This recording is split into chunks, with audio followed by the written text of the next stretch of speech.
Evening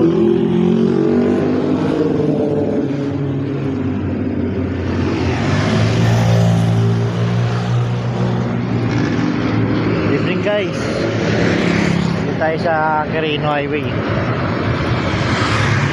Saan napakain tayo ng mga aso. Nakakatakot tumawid kasi malalaki yung mga truck.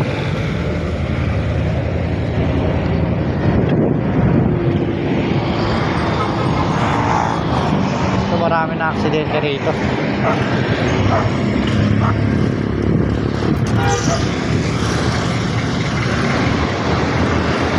Dami ng mga na-aksidente ng mga tao rito. Kasi yung mga aso makakainin natin. Ito gabi-gabi ginagawa ng asawa ko to, papakain dito.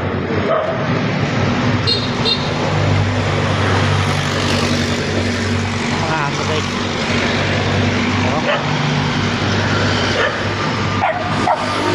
Dami yan.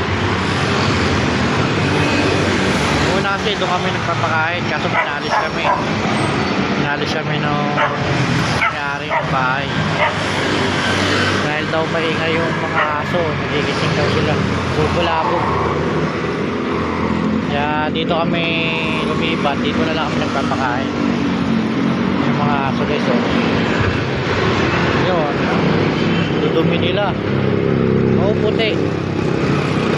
Pero mga madudumi kasi dito lang sila sa side natutulog. So yun yung asawa ko guys, napakain siya ng aso.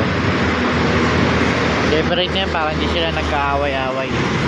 Yan o, mag-iisa na sila.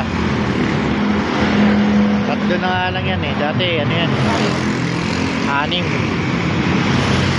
Kaya pag pinakain kasi nagkaaway-away, kaya nawala lang ganyan.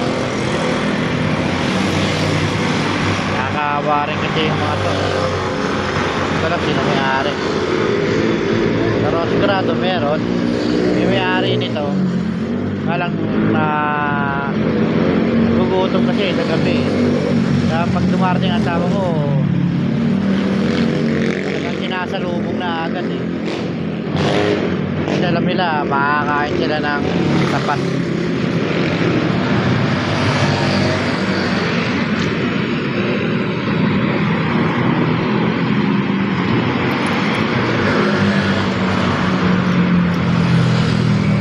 Ito lang yan guys, sa Quirino.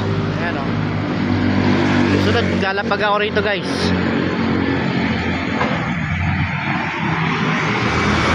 Sa ngayon, kapakain lang muna kami. Tara na guys, uwi na tayo, uwi namin. Tapos na silang kumain.